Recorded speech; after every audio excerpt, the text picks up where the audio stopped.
Right. ఒక్కొక్కసారి తల్లిదండ్రులు చెప్తూ ఉంటారు, కంప్లెయింట్ చేస్తూ ఉంటారు. చాలా వాడు హైపర్ అయిపోతా ఉన్నాడు. సో, అరిచేస్తూ ఉంటున్నాడు. కోపం ఎక్కువగా వాడికి వస్తుంది. ఎందుకు ఇలా జరుగుతుందో ఇన్స్టెంట్ తెలియట్లేదు. గ్రాటిఫికేషన్ కదమ్మా. ఇది వరకు ఇలా ఉండేది కాదు. ఇప్పుడు నువ్వు సడన్గా బ్రెయిన్ అంతా అలా ఉంటుంది. తనకు కావాల్సింది వెంటనే ఇలా ఇక్కడ కనపడుతుంది, కావాల్సింది వెంటనే నువ్వు ఆర్డర్ చేసుకుంటున్నావు. దేనికి ఓర్పుగా కొంచెం వెయిట్ చేసి పేషెన్స్ ఉండట్లేదు. సో ఆటోమేటిక్గా బిహేవియర్, సైకాలజీ అలాగే మారిపోతున్నాయి మనందరి కూడా. సో అందుకే ఎంత కుదిరినంత వీటిని దూరంగా ఉంచితే ఎంత పెద్ద అయ్యే వరకు అంత బాగుంటారు వాళ్ళు మళ్ళా. సోషల్ మీడియా కూడా అంతే, పేరెంటల్ కంట్రోల్స్ ఇవి జాగ్రత్తగా చూసుకుంటా కొంచెం ఒక 16-17 ఏళ్ళు దాటాకనే అన్నట్టు కనీసం వాళ్ళని ఎడ్యుకేట్ చేసుకుంటే ఇలాంటివి ఫాలో అవ్వాలమ్మా, ఈ జాగ్రత్తలు తీసుకోవాలని చెప్పుకుంటా పెంచుకోవాలి మరి. కానీ ఇప్పుడు 3-4 ఇయర్స్ పిల్లలే యూట్యూబ్లోనే చూస్తూ చూస్తూ ఏమైనా యాడ్స్ వస్తే దాన్ని స్కిప్ చేయటం, చూసుకోవటం, యాప్స్ని డౌన్లోడ్ పెట్టుకోవడం ఇవన్నీ చేసేస్తుంటే అబ్బా వీడు ఏం ఇంటెలిజెంట్ రా, ఇంత బాగా చేసేస్తున్నాడు అని పొంగిపోతూ ఉన్నారు.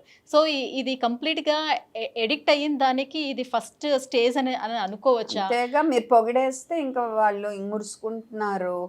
కానీ బయటకు వెళ్ళేటప్పుడు కూడా మొత్తం అంతా కూడా డిజిటల్ ప్రపంచమే అయ్యింది. సో ఏ రకంగా మనం బయటికి ఇప్పుడే అలవాటు చేయాల్సిన పని లేదు. ఎలాగ తెలివైనాడే కదా మీ బిడ్డ, తెలివైందే కదా మీ పాప. సో అవసరమైనప్పుడు వాళ్ళని ఎక్స్పోజ్ చేయండి, అవసరమైనంత ఎక్స్పోజ్ చేయండి, స్టెప్ బై స్టెప్ ఎక్స్పోజ్ చేయండి. సో వాళ్ళు కూడా పెద్ద అయ్యాక ఎంతవరకు చూడాలో ఎంతవరకు కట్ చేయాలో వాళ్ళు తెలుసుకుని ఉంటారు. లేకపోతే రిలేషన్షిప్స్ కూడా బోల్డ్ అంత ప్రాబ్లమ్స్ వస్తాయి. హస్బెండ్ ఒక ఫోను, వైఫ్ ఒక ఫోను. రెస్టారెంట్కి వెళ్తే ఒక హస్బెండ్ ఇలా ఉంటారు, వైఫ్ ఇలా చూసుకుంటూ ఉంటారు. I mean what's happening. And పిల్లాడు ఇంకో ల్యాప్టాప్, ఐప్యాడ్. మ్యామ్, సో స్టార్టింగ్లో జస్ట్ బార్న్ బేబీస్ గురించి మాట్లాడుకున్నాం. బట్ ఇప్పుడు వాళ్ళకి సంబంధించిన కొంచెం వ్యాక్సినేషన్ విషయంలో ఉన్న డౌట్స్ కూడా క్లారిఫై చేసుకుందాం. సో బేబీ పుట్టగానే జస్ట్ ఇంతే ఉంటారు, అసలు వాళ్ళ మాంసం ముద్ద కూడా పెద్దగా కనిపించదు. అంత చిన్న పిల్లలకి వెంటనే వచ్చి టీకాలు ఇస్తూ ఉంటారు కదా. సో దేనికని వాళ్ళు హెల్తీగా ఉండటం కోసం అన్న ఏవి అవసరం ఉండకపోవచ్చు అంటారు వ్యాక్సినేషన్? ఏది అవసరం ఉండకపోవచ్చు అని అయితే నేను అన్నాను. ఓకే, ఎందుకంటే ప్రతిదీ ఇప్పుడు మన షెడ్యూల్లో ఉన్నది బాగా స్టడీ చేసి బాగా రీసెర్చ్ జరిగాక ప్రపంచంలో ఏటి వల్ల పిల్లలు ఎక్కువ చనిపోతున్నారు, ఏటి వల్ల సమస్యలు ఎదురవుతున్నాయని చూసే తయారు చేయబడుతున్నాయి.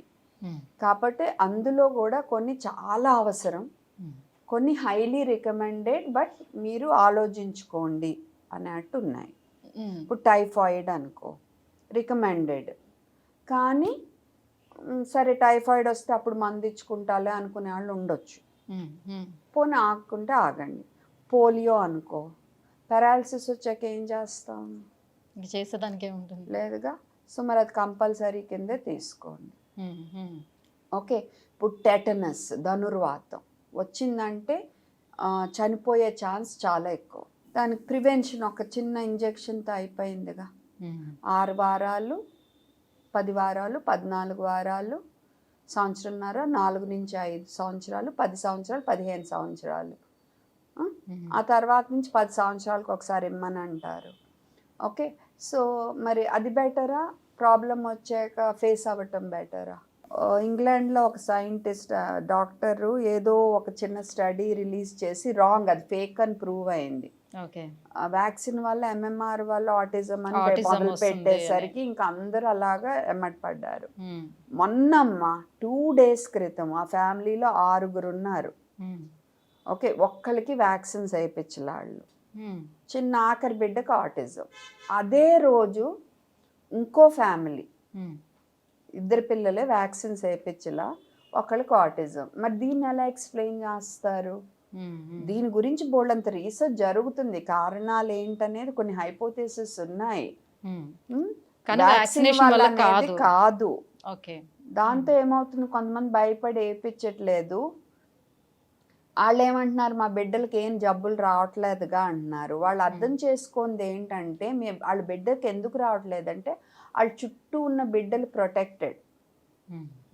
సో ఆ వైరస్ అనేది హర్డ్ ఇమ్యూనిటీ అంటాం. 100 మంది జనం ఉంటే 90 మందికి వ్యాక్సిన్ వేసారనుకో, సో ఆ క్రిమి అక్కడ తిరగట్లా, అందుకని వీళ్ళకి రావట్లా. అది వాళ్ళ అదృష్టం. సో దాంతో ఏమవుతుంది, నెమ్మదిగా వేయించుకున్న వాళ్ళ సంఖ్య పెరుగుద్ది, అప్పుడు ప్రాబ్లం అవుతుంది. ఇదే సమస్య యుఎస్లో మొన్న వచ్చింది, మీజిల్స్ అవుట్ బ్రేక్, పిల్లలు చనిపోయారు ఎందుకంటే వ్యాక్సిన్ మానేశారు కొంతమంది. ఓకే. సో మీరు పిల్లల డాక్టర్తో జాగ్రత్తగా డిస్కస్ చేయండి, మీ బిడ్డకి ఏదైనా వేసే ముందు దీనివల్ల ప్రమాదం ఏంటి, లాభం ఏంటి అనేది డిస్కస్ చేసి ఆ ప్రకారం ముందుకెళ్ళండి. ఇప్పుడు ప్రమాదం లేదా అంటే లేదు అని అన్నాం, చాలా అరుదుగా రియాక్షన్ రావచ్చు, ఎనాఫైలాక్సిస్ అని. అంటే వేసుకున్న ఏ వ్యాక్సిన్ వేసుకున్నా కూడా వెంటనే ఫీవర్ వస్తుందా? ఫీవర్ వచ్చే ఛాన్స్ ఉంది తక్కువ. కింద ఇక్కడ ఎర్రబడొచ్చు, ఇచ్చిన చోట వాయొచ్చు, అవన్నీ సెట్ చేసుకోవచ్చు మనం. ఓకే, రేర్గా అరుదుగా కొంతమందికి ఫిట్స్ రావచ్చు, అప్పుడు ఆ వ్యాక్సిన్ తర్వాత వేయరు జనరల్గా. బట్ ఇప్పుడు వరకు ఇన్నేళ్ల ఎక్స్పీరియన్స్లో ఒకళ్ళకి కూడా అంటే చాలా అరుదు అది. సో రెండోది ఎనాఫైలాక్సిస్. ఇప్పుడు మనకి తేంటి కుడితే మొహం అంత ఉబ్బిపోయి అలా వస్తుంది కదా, ఆ రకమైన రియాక్షన్ రావచ్చు. సో దాన్ని ఎనాఫైలాక్సిస్ అంటాం, అది ప్రమాదం. అందుకనే వ్యాక్సిన్ వేసే వాళ్ళమందరం క్లినిక్లో దానికి విరుగుడు ఎడ్రినలిన్ అని రెడీ పెట్టుకుంటాం. ఓకే. కానీ దాని అవసరం కూడా నాకు ఎప్పుడూ పడలేదు, పడకూడదని అనుకుంటున్నాను. ఇప్పుడు ఎంత ప్యూర్గా వస్తుంది అంటే ఆ రిస్క్ బాగా మినిమైజ్ అయిపోయింది. బట్ స్టిల్ ఎవరికన్నా రావచ్చు ఎలర్జీ అనేది, అందుకే మేము ఎప్పుడు రెడీగా ఉంటాము. సో ఇప్పుడు వాళ్ళు ఇచ్చిన మీరు టైం ఉంటుంది, టైమింగ్స్ ఈ 2 yearsలో వేయాలి, 5 yearsలో వేయాలి, 8 yearsకి ఇట్లా టైం ఇస్తారు కదా. ఒకవేళ వాళ్ళ మర్చిపోయి ఆ టైం కనుక ఎక్స్టెండ్ అయిపోతే అప్పుడు వేసుకోవచ్చా? ఏమైనా తర్వాత కవర్ అవ్వచ్చు, క్యాచప్ వ్యాక్సినేషన్ అంటాం, catch up immunization. Okay. Okay. So దానికి ఒక షెడ్యూల్ ఉంటుంది, అది పీడియాట్రిషియన్తో మాట్లాడుకుని మనం కవర్ చేయొచ్చు.